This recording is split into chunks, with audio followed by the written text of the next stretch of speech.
wherein they asked me a lot of questions which appeared to be, or were interpreted to be targeting one player. A few days later, I got a very long message from my brother here, Mr. Nyambirai, saying, why are you targeting Econet? And I said, well, I don't know how I have targeted Econet. He says, oh, you were in Victoria Falls and you were saying, there's this company, these companies, we want to force them to do infrastructure sharing and these things, and it appears you're targeting Econet. I said, I never mentioned Econet's name. However, it's important for you to also understand and appreciate that in terms of infrastructure sharing, it's not only Econet that has reservations, even Net1 has reservations. So we are not talking about things that are targeted at an individual player. And because when I was told that the CEO of Econet, Mr. Mboweni, is away in the UK and will not be here, I said, no, I must invite my brother to make sure he's here, because he also has an interest to understand many things, and he can relate them to some of his colleagues and friends at Econet.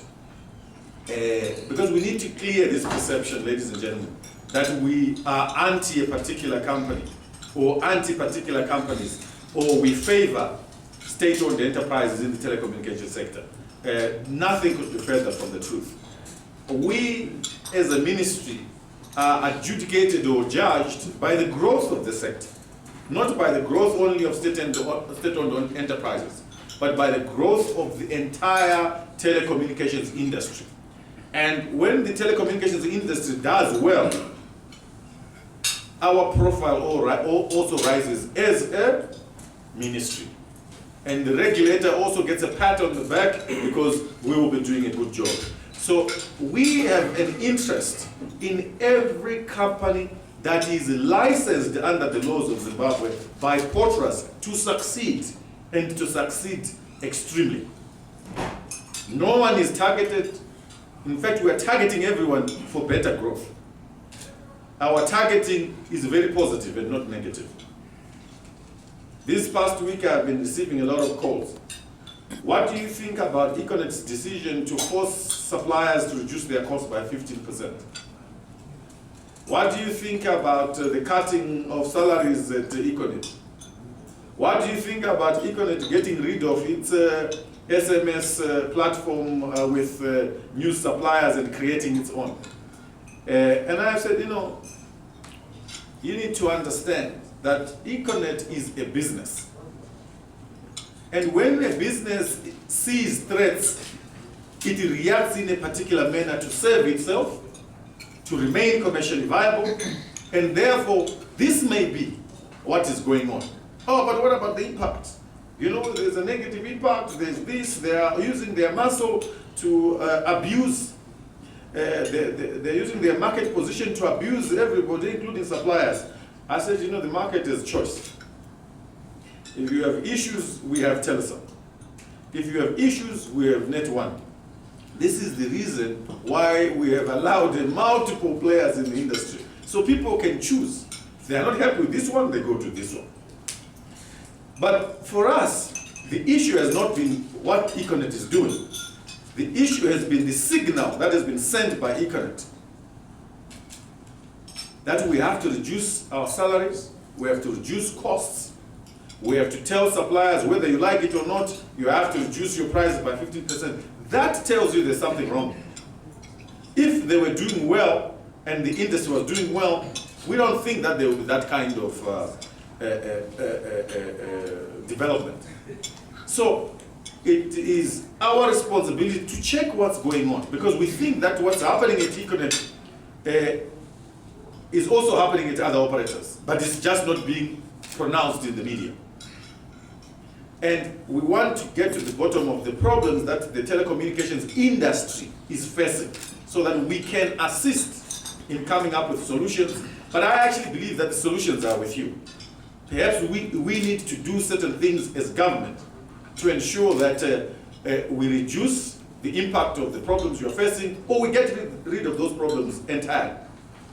That's part of the reason for this conversation. The other day I had a visit by Mr. Mboweni, the chief executive of Econet.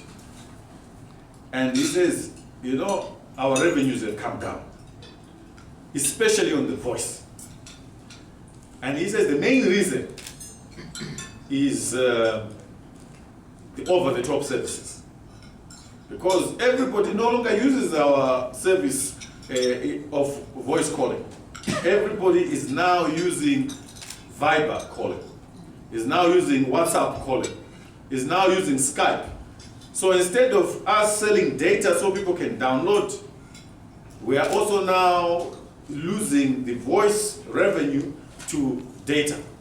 And data is now the source of voice, is now the source of data. As a result, our revenues have come down. And it worries us as government, because we know when revenues of one of the fastest growing or robust industries come down, equally the revenues to government come down. So we have a responsibility as a ministry to ensure that the revenues go up so that the taxman can also get his fair share. But as we have these enterprises doing well or revenues going up, we know we are also maintaining employment. We also know we're creating new employment. We are very worried when we hear job cuts in the sector. So what can we do to assist industry? What can we do to assist telecommunication companies to make sure that they are not losing ground? We have ideas, and that some of our ideas may not be practical because we are not players in the sector. You may have more practical ideas, and that's what we want to hear from you. That's what we want to share this morning. And everybody must speak freely.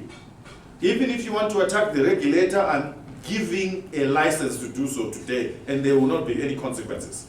You will be safe. If there are problems, you come to my office. I can nicely talk to the regulator to say, hey, hands off. Because I think we need to tell each other the truth so that we can grow as an economy and we can grow as a country.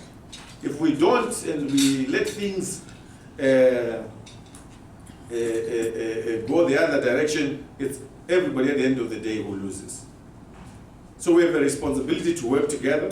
We have a responsibility to grow the economy together. We have a responsibility to keep this industry ticking, to make sure that it is the biggest contributor to GDP.